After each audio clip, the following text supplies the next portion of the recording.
27 personnes au moins ont péri dans le naufrage de l'esquif qui devait les mener en Angleterre. La Manche est d'ores et déjà un cimetière et le sort de ces hommes, de ces femmes, de ces enfants appelle une réponse du gouvernement. Au-delà même de ces drames maritimes, leurs conditions de survie dans les camps de fortune, exposés au froid, à la faim et aux violences de toutes sortes, sont indignes. Il faut d'urgence démanteler les camps sauvages qui se constituent dans les environs de Calais et traiter ces postulants à l'asile qui peuvent représenter une richesse pour la société française. Il est également indispensable de lutter contre les passeurs qui font au commerce de la détresse humaine et exposent ces familles à des périls mortels. Pourtant, cette action répressive contre les trafiquants d'êtres humains est insuffisante. On n'arrêtera pas le désespoir en emprisonnant quelques mafieux sans foi ni loi. Pour les détourner vraiment de ces filières, il est nécessaire de rouvrir les voies légales qui leur permettraient de postuler à l'asile dans des conditions humaines et acceptables, au lieu de les laisser prendre des risques incroyables. Pour ce faire, le président de la République s'était engagé en faveur de la renégociation des accords du Touquet, qui font que, de manière aberrante, les frontières britanniques sont en France. Il y a manifestement un manque de volonté du Royaume-Uni envers ces migrants qui souhaitent à tout prix rallier l'Angleterre. Alors, Monsieur le ministre, quelles mesures d'urgence le gouvernement entend prendre afin de faire cesser ces drames insupportables, notamment à la frontière maritime entre la France et le Royaume-Uni? Merci. Merci, Président. Ma question s'adresse au ministre de l'Éducation nationale. Monsieur le ministre, inquiétude nouvelle face à la 5e vague et à l'arrivée d'un nouveau variant. Conséquence, le protocole sanitaire a encore changé pour les écoles, sans une organisation suffisamment claire, ni les tests salivaires nécessaires. Cela complexifiant une nouvelle fois le quotidien des familles et de leurs enfants. On a du mal à s'y retrouver. Il ne suffit pas de vouloir maintenir les classes ouvertes, monsieur le ministre. Faut-il encore qu'il y ait des enseignants pour vouloir ou pouvoir enseigner ? Dans ce contexte, comment comptez-vous en effet pallier le manque d'enseignants et de remplaçants? Car il ne vous aura pas échappé, monsieur le ministre, que la profession est en crise. Démissions, burn-out, manque de candidats au concours, essoufflement des enseignants, même chez les plus jeunes, conditions de travail dégradées, heures supplémentaires contraintes, baisse du pouvoir d'achat. Jamais l'attractivité de ce métier n'aura été aussi faible. Et c'est toute la communauté éducative qui en souffre. Face à toutes ces problématiques, la principale réponse de votre institution est de faire appel à des vacataires, bien souvent par le biais de Pôle emploi. Il y a quelques semaines, vous nous aviez promis d'échanger avec la représentation nationale sur la situation de l'emploi dans l'éducation nationale, et plus particulièrement sur les vacataires. Mais comme vous me l'avez dit récemment, non sans une certaine pointe de mépris, le rapport de mes services est dans un placard. Monsieur le ministre, allez-vous vous décider enfin à ouvrir ce placard et à nous donner, sans nous mentir, les chiffres sur la situation des enseignants et des vacataires en France, et enfin apporter des solutions à la hauteur des ambitions que nous portons pour l'éducation? Merci. La parole est à monsieur Jean-Michel Blanquer, ministre de l'Éducation nationale, de la jeunesse et des sports. Merci, Monsieur le Président, Mesdames et Messieurs les députés, Madame la députée Michèle Victory. Alors d'abord, sur la question de la gestion de la crise sanitaire, je vais faire une réponse complémentaire à la réponse précédente. Le changement est, je crois, assez clair. Je peux le repréciser devant vous. Il s'agit de demander un test négatif à chaque famille d'un enfant de l'école primaire dès lors qu'il y a eu un cas positif dans la classe. Nous avions environ 8500 classes fermées la semaine dernière. Nous pensons que ce chiffre va diminuer et je pense que ce sera la satisfaction générale, et le tout en ayant testé tous les enfants, selon une formule d'ailleurs qui ressemble à ce qui peut se passer dans certains autres pays. Donc voilà, je crois que ça ne sert à rien de rendre ça plus compliqué que ça n'est. Bien sûr que ça crée une gêne pour tout le monde. L'épidémie crée de la gêne, l'épidémie nous demande de l'adaptation, c'est la réalité depuis le début, et je pense qu'il n'y a pas lieu de créer des polémiques inutiles sur ce sujet. Maintenant, vous parlez aussi de l'attractivité du métier de professeur. Nous avons fait le Grenelle de l'éducation pour renforcer cette attractivité. Cette attractivité, elle passe par 12 engagements que j'ai pris, à commencer par l'amélioration du pouvoir d'achat, qui commence à devenir une réalité concrète depuis le début de l'année 2021, notamment pour les plus jeunes professeurs. L'objectif est d'arriver assez rapidement à pas un seul professeur payer moins de 2 000 € net par mois, et nous avons donc commencé ce chemin. Pour les plus jeunes, cela se traduit à partir du début de l'année prochaine par 167 € de plus par mois net. C'est donc substantiel et il faut aller encore plus loin, je suis le premier à le dire. Sur tous les autres aspects, j'ai pris aussi des engagements, c'est les engagements du Grenelle. Je crois que nous devons contribuer à l'attractivité du métier de professeur aussi par les discours positifs que nous tenons sur ce métier. Je vous remercie. Merci, Madame la députée. Oui, Je suis un peu surprise de vos réponses sur les démissions, monsieur le ministre. 1648 démissions d'enseignants sur l'année écoulée, soit 100 de plus qu'en 2020, 250 de plus qu'en 2018. Et sur le ratio du nombre d'élèves par enseignant, par exemple, nous sommes avant-dernier en Europe, avec 18,8 chez nous, contre 13,3 dans l'Union européenne. Donc, il semblerait que vos solutions n'ont pas convaincu. Vos chiffres sont une chose, monsieur le ministre, mais la réalité sur le terrain est tout autre. Et même sans être un as des mathématiques, on peut voir qu'il y a des différences. Merci. Monsieur le ministre. Merci, madame la députée. Nous aurons ce débat chiffré sans aucun problème. Il y a 850 000 professeurs en France pour 12 millions d'élèves. Le sujet est l'amélioration qualitative. Ça passe par les 12 engagements dont j'ai parlé. Mais je voudrais le redire devant tout le monde. Bien sûr qu'il y a des problèmes et bien sûr que nous devons y apporter des solutions. Mais ce qui compte, c'est aussi les discours que nous tenons. Et ça ne sert à rien d'avoir des discours misérabilistes. Allons de l'avant et c'est ce que nous faisons. Monsieur le ministre, je ne vous apprends rien, notre système de santé à l'hôpital est en crise. Le secteur du médico-social est en crise grave, suite à la crise du Covid et le Ségur. Difficultés sans précédent à recruter et fidéliser les professionnels qualifiés. Décrochage des salaires, diminution du pouvoir d'achat, fuite des compétences vers les secteurs mieux rémunérés, départ massif des professionnels franciliens vers la province, dégradation du climat social. Cette crise sanitaire, ajoutée à la crise de l'hôpital, est un puissant accélérateur d'un ensemble de facteurs que le secteur de la santé et du secteur médico-social rencontraient depuis plusieurs années. Ces questions sont rappelées quasiment chaque mardi ici par l'ensemble des parlementaires qui voient dans leur territoire des situations se dégrader et qui inquiètent les Français pour notre bien le plus précieux, l'accès à la prise en charge de qualité en matière de santé. Cette crise, c'est celle qui voit des lits d'hôpitaux fermés pour faute de personnel. Si je prends juste la question de la santé mentale, par manque de lits d'hospitalisation et prise en charge de certains malades qui ne sont plus pris en hôpital de jour ou en hospitalisation, ils sont renvoyés chez eux avec une prise de médicaments qu'ils prendront ou pas, tout en sachant le risque pris pour la collectivité dans son ensemble. Des jeunes en grande souffrance que l'on confie aux parents alors qu'ils peuvent basculer dans un passage à l'acte à domicile, faute de lits d'hospitalisation pour les accueillir. Je sais, vous savez, monsieur le ministre, que vous connaissez cette situation dans nos territoires. Des professionnels de santé démissionnent, sont épuisés et leur équipe se dilite. Les urgences dans certains territoires ferment à 18 h. Cette crise, c'est celle aussi qui voit les déserts médicaux gagner du terrain chaque jour en faisant perdre par la même occasion la promesse de la République d'être présente sur tous nos territoires auprès de nos concitoyens. Les mesures que vous avez prises pour résoudre cette crise, nous les avons pour certaines et en majorité voté. Je pense notamment à la fin de la logique qui présidait au numerus clausus. Député, la parole est à monsieur Olivier Véran, ministre des Solidarités et de la Santé. Madame la députée Santiago, c'est vrai que c'est des questions qui reviennent de façon récurrente dans ce Parlement, c'est tout à fait normal, puisque c'est une question qui touche au cœur des Français. La santé est l'un des premiers services et l'une des premières revendications légitimes d'ailleurs des Français.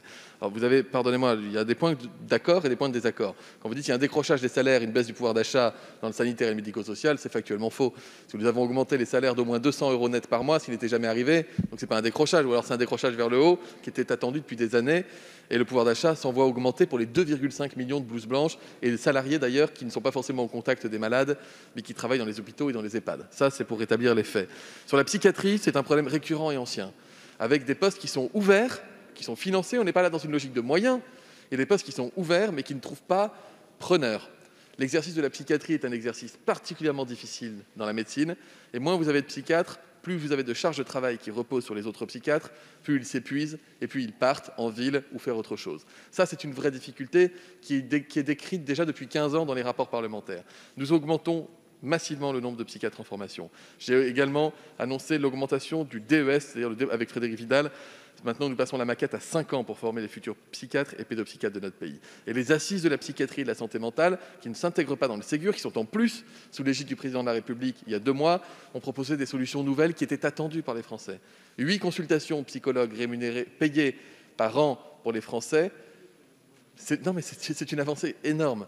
Nous avons créé des centaines de postes dans les CMP, dans les centres médico-psychologiques partout, et nous renforçons les moyens consacrés à la psychiatrie. Le Parlement a d'ailleurs voté que, quoi qu'il arrive, le budget de la psychiatrie devait avoir une hausse annuelle au moins équivalente à celle du budget global de la santé. Donc nous mettons vraiment des moyens qui sont importants là-dessus.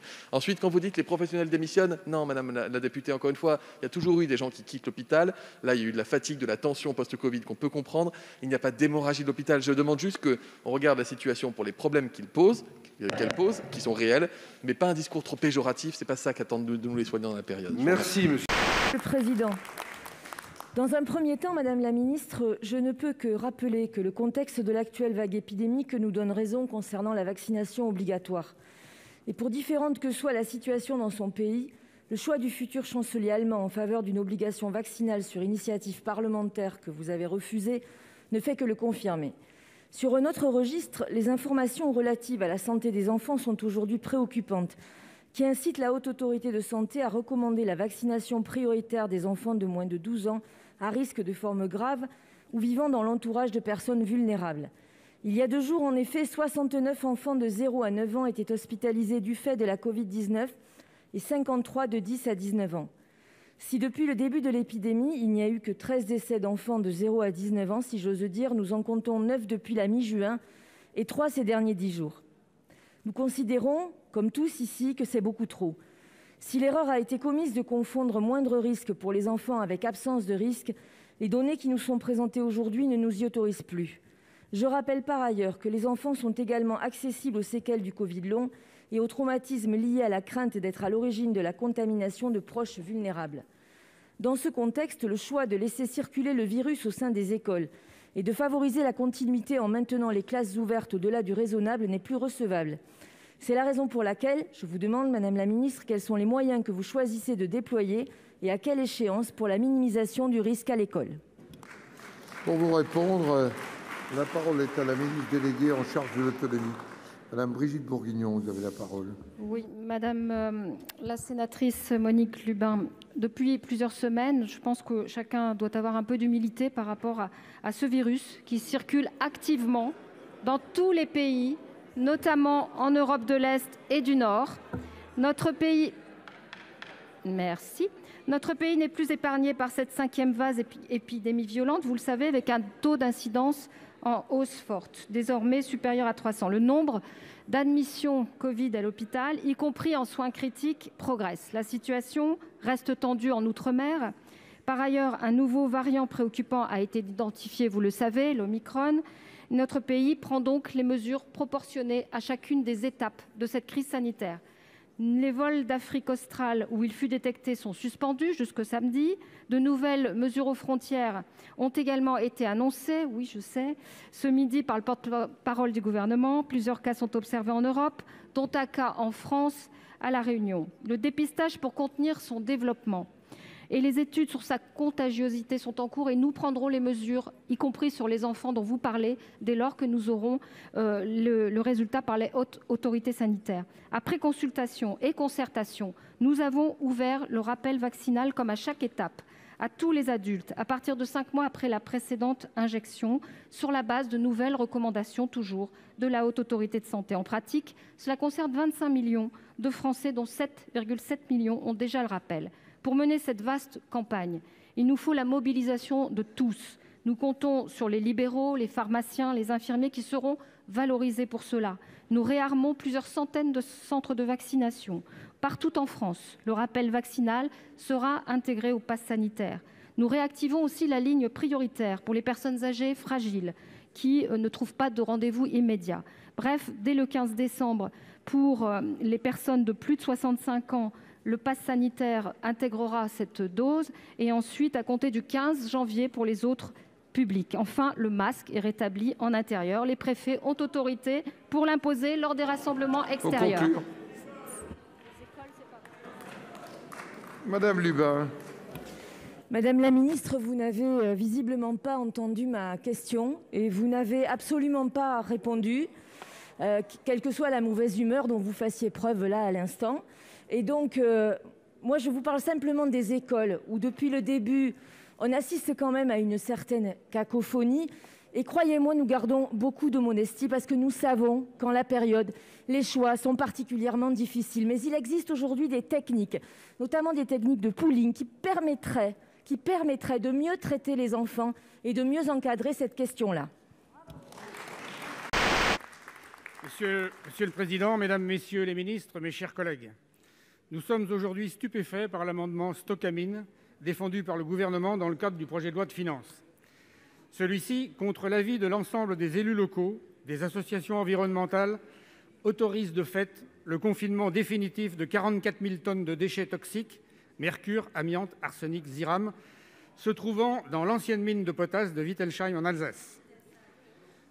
Adopté sans débat à l'Assemblée par une majorité aphasique, avec comme seule explication du Gouvernement une phrase laconique, nous nous faisons donc ici le relais des inquiétudes des habitants sur les possibles infiltrations de la nappe phréatique d'Alsace, située juste au-dessus du lieu de stockage. Il s'agit là d'une des plus importantes réserves d'eau douce souterraine d'Europe, potentiellement menacée par cette décision contraire au principe de précaution.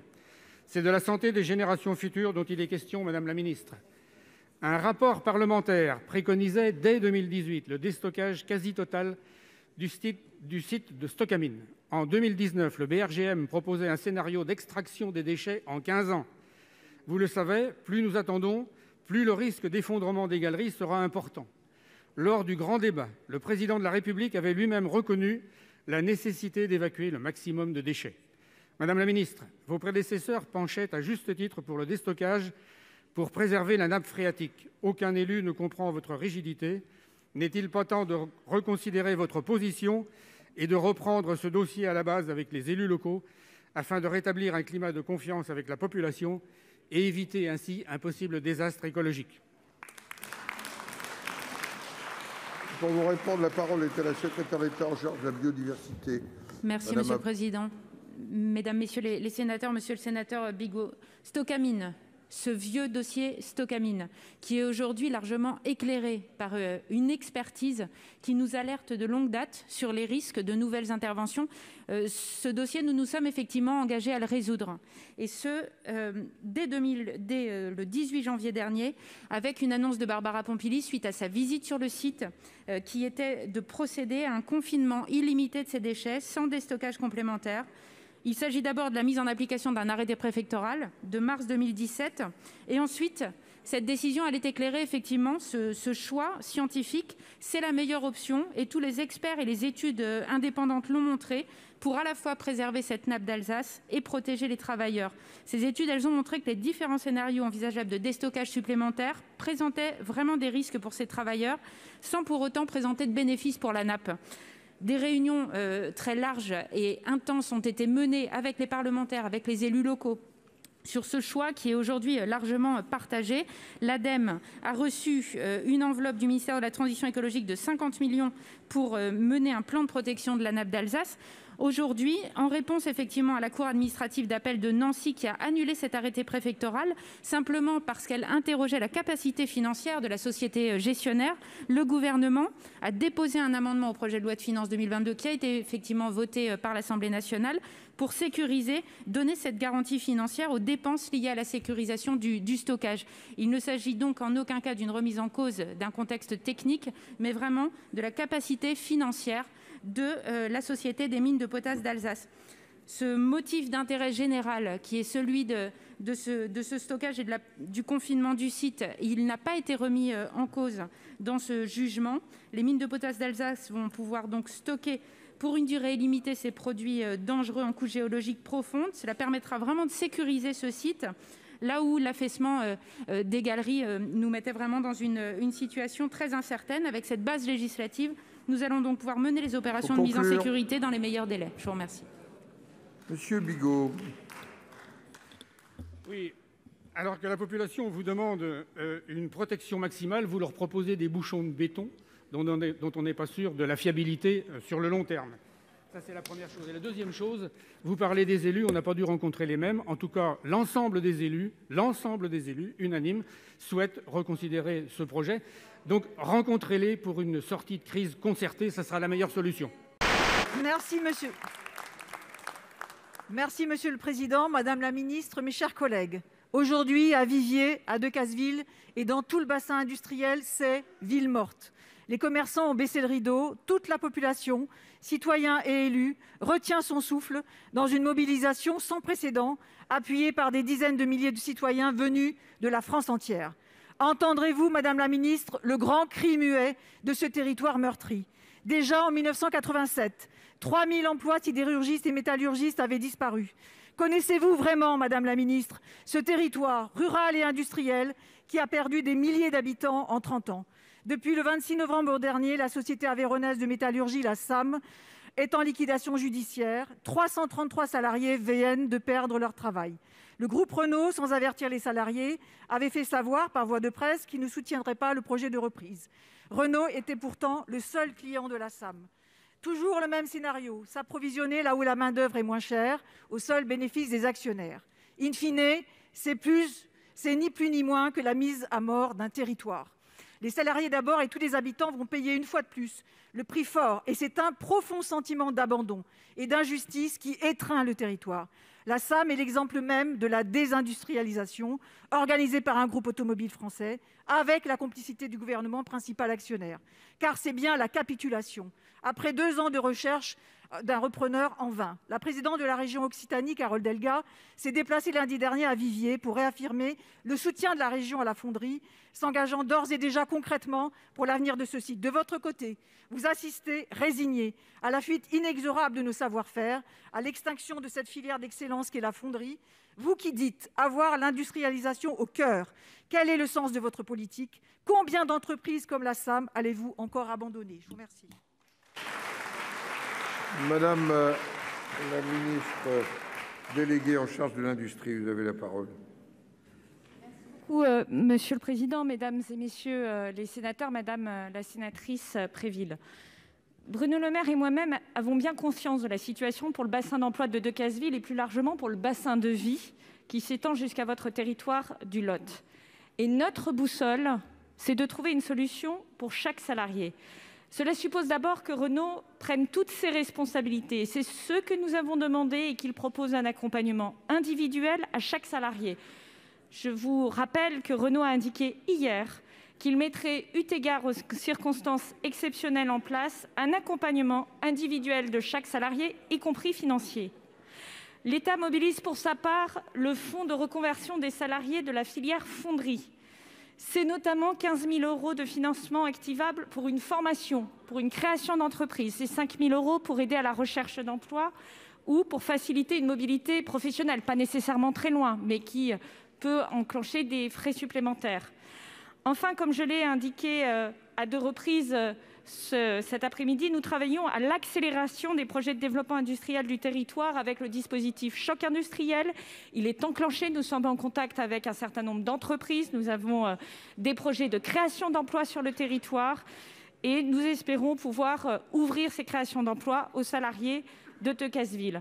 Mais vous le savez, il faut aller plus loin car ce qui est en jeu, c'est l'accompagnement de la transformation environnementale de la filière automobile. C'est qui est en jeu, puisque vous avez à cœur ce combat de la lutte contre le réchauffement climatique, c'est comment nous passons du moteur thermique au moteur électrique. Ce qui est en jeu, ce n'est pas que Renault refuse de soutenir, c'est que les commandes se sont effondrées parce que nous achetons collectivement plus de véhicules électriques que par le passé. Voilà ce qui est en jeu.